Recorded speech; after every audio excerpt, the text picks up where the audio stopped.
Hey guys, what's up? I want to give you an insight into my approach and explain my fundamental thought processing as a coach when it comes to physique development, and potentially even touch on some brief client psychology. So firstly, a brief background about myself. My name is Dara Allen. I'm 23 years old. I'm a full-time online coach. I've worked previously as a personal trainer after completing an undergraduate Bachelor of Science in Sport and Exercise Science.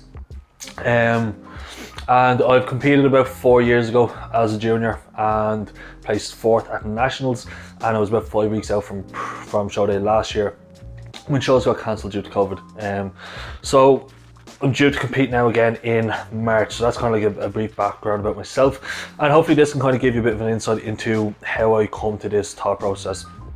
So essentially, I believe that anything that we look at from a physique development standpoint is going to come on an axis. By that, what I mean is there's going to be two sides, and fundamentally I believe that anyone trying to sell you a single modality or saying there's a single aspect that you need to prioritize to enhance your progression without giving any consideration or context to the other side of this axis, I believe they're mostly just trying to sell you something. So I'll touch on to it a little bit more now. So basically, when it comes to physique development, I believe there is the stimulus and the recovery side of an axis.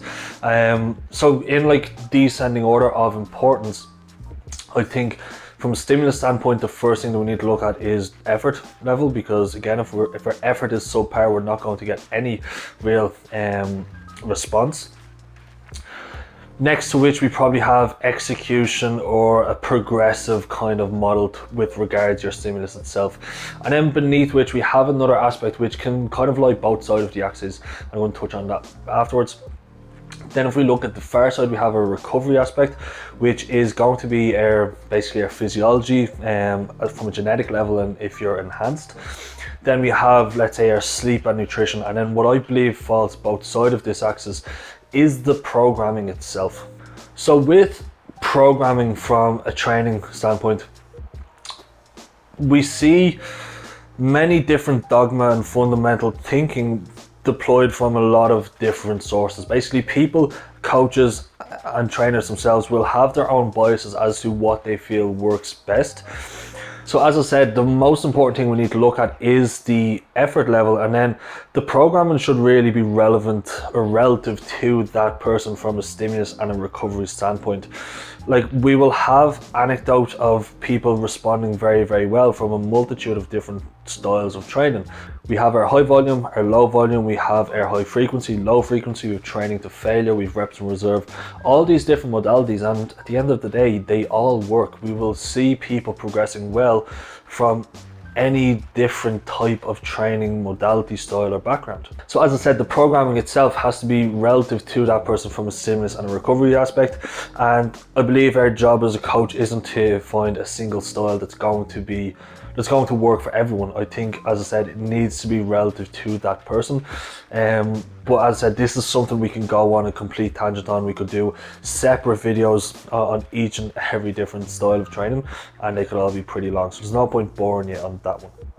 So from a client psychology standpoint, I think the most distinguishing factor between those who progress and those who don't is pretty much directly relative to their investment and how that translates to the reward that they get, and then the motivation.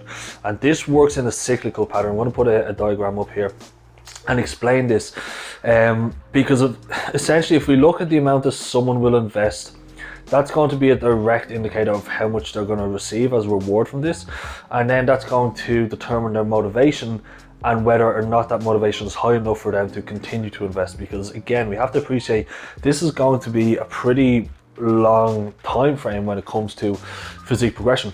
So if we look at the other side of this, I see this very, very commonly. Those who have some level of investment but not much, they get some subpar reward, and then that relates directly down to their motivation.